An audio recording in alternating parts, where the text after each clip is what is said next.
Hey guys, it's Core Ross and welcome to Busting Rainbow Six Siege. Today we are myth busting Aruni and specifically her laser gates. Now this is going to be a two-part episode for one operator, which I pretty much never do because there is never an operator in Siege who is that complicated. Usually they're relatively simple. This is not the case with these laser gates, so I'm splitting this up into two episodes to make it a little bit more digestible. Anyway, let's get started. Maestro's turrets can reset the lasers. So Maestro here is the only defender who actually has a gadget that can reset the lasers. The only other way to do it is to shoot it with a gun, which of course makes you more vulnerable. So being able to do it with a turret is awesome and is actually a great combo with Aruni. And it's important to know that Twitch's drones cannot reset the lasers, so if Mozzie takes one over, he cannot go around resetting them, which is unfortunate. So that is confirmed for the Maestro turrets resetting the lasers. Now this was a much requested myth, which was what happens if you put the lasers on a soft wall, because surely you can just destroy the soft wall and the lasers will fall off and get destroyed. Well, apparently there is a piece of wood here that just cannot be removed, and this means the laser is permanently up there even if you do destroy all the soft wall around it. This was a really big surprise because I thought surely yeah, this thing's going to fall off when you destroy the stuff around it, because that normally always happens with gadgets on soft walls, but it's busted and I'm amazed by that. This gadget just keeps surprising me. And on to another surprise, Maverick versus the soft wall lasers. So it's a piece of wood. Surely we can burn through it with a blowtorch and it'll just fall off. And apparently this piece of wood is indestructible. I joked that maybe this gadget was actually made because it's literally indestructible. Maybe it's made of something like the metal that makes up Captain America's shield or something like that. Well, it might not be. It might just be made of wood. This, whatever the heck this wood is, that is invulnerable to blowtorches.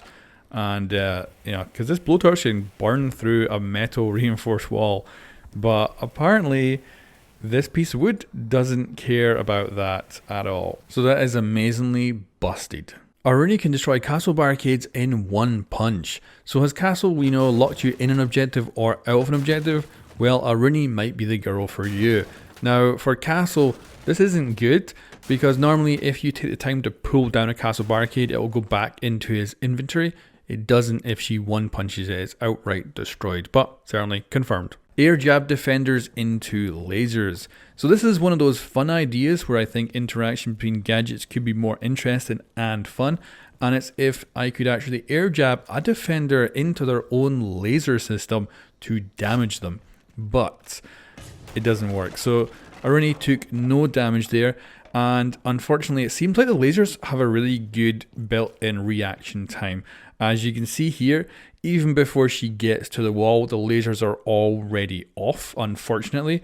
Otherwise, I think this would have been an amazing little interaction between Nomad and these lasers. And if they want to nerf her in the future, this wouldn't be the worst idea, but unfortunately, that is busted. Oryx dash into lasers. So after that last myth, I was trying to figure out any way that a defender could take damage from actually hitting the lasers. So we took 5 damage there, but that was from actually just punching through the wall itself. Now I noticed that the detection actually works very much in the front of the lasers. Like if you come straight from the front, they will switch off way in advance. But if you come in from the side, they switch off at the very last second. So I was thinking, might be possible to, laser myself as a defender, but I couldn't get it to work and the defender took no damage. Now, when I was actually doing it, it did look to me like I was able to actually run through the lasers, but when I actually went back and edited it and had a look frame by frame, unfortunately, it did appear that even though I was coming in from the side, they were still a fraction of a second switching off before I actually got in contact with them. So that is unfortunately busted.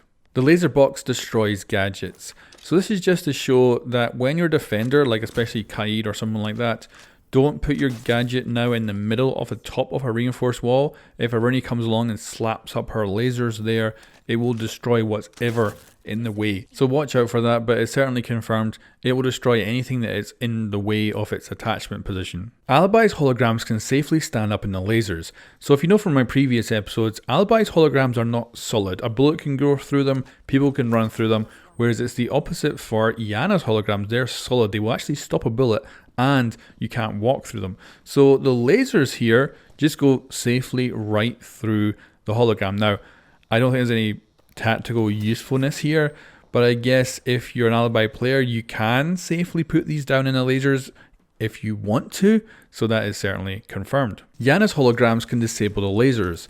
Now, like I say, Iana's hologram is solid. It actually stops a bullet, and it can also disable the lasers when she goes through. But also, if there's two laser walls next to each other, if you actually go through between them, you can disable both with a single hologram. Now, you can also vault through the hole to try and do this, but I find that to be much more inconsistent, and most of the time it'll only take out one side.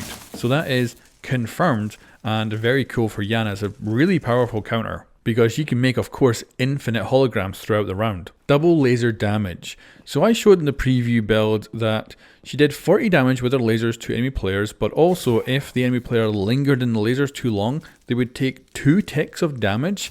Well, this has been changed in the test server. So first of all, she only does 30 damage now, and that 2 tick of damage if you're too slow has been taken out as well. So literally the most damage you can take right now is 30 damage, and that's it, and that is busted. But I do want to add a little bonus here. Because it is now 30 damage, Finka has suddenly become an amazingly good counter to these laser gates, because you're only going to take 10 damage with a Finka boost on, and of course she can give that to her entire team, and that means you can just run through.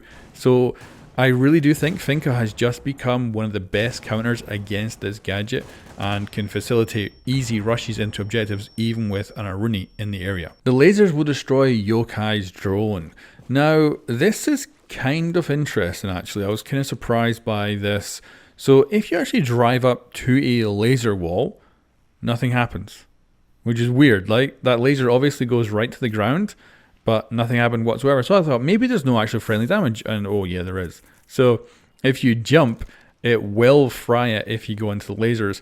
But like I say, they've added in, I guess, a kind of little safe zone for Echo, and that's probably a good thing, because otherwise it would be a pain in the butt if you accidentally drove into the lasers.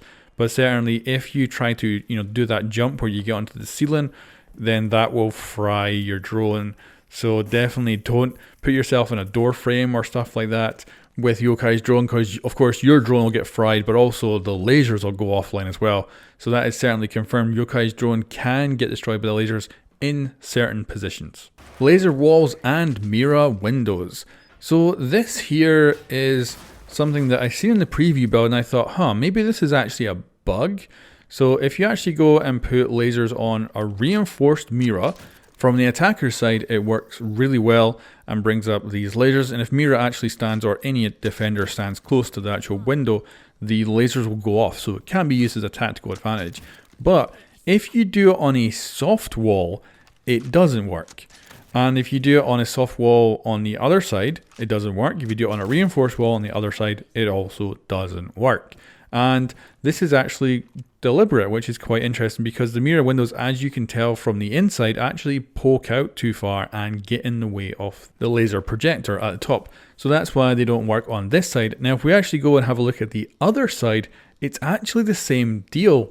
So because there's no reinforced wall, the actual kind of anchor points poke through the wall further, and as such, you end up with the actual anchor points getting in the way of the projectors for the lasers yet again. Now this does mean that placing the lasers on the inside above a Mira window, even though they're not on, might not be the worst idea, because if the enemy team does come along and destroys that Mira window, like full on destruction with a hard breach, then the lasers would actually come online. However, that might not happen, so it's probably not the best tactic to go with. So this one's actually a bit of a confirmed and busted, because depending on which side you put it on, it's either going to work or not, and you certainly can get some really complicated strategies going with the Mira and laser combo. Trax Stinger and the lasers. So there was really good suggestions out in the community asking me whether or not a Trax Stinger flying off from the center point would be able to disrupt the lasers.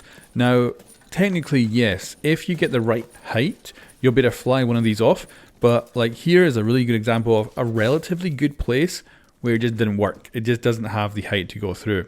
Now, here's another example of just normal Traxes going off on the same level, and they're so low that they can actually get under the wooden door panel that's been put in place by defenders, so there's no chance of it actually hitting lasers because they're even higher. Now of course you can just throw the track stinger canister right into the lasers itself, although that, you know, that seems like such a waste. So certainly busted, but like I say, if you can actually find a spot on a map that actually throws it off and has enough height, you can definitely do it with one of the little satellite ones that comes off. It's just so unlikely you're actually going to have that opportunity. And that's the end of part 1. Of course, there'll be a part 2, so keep subscribed and put the notifications on and all that jazz. And I'll catch you guys next time.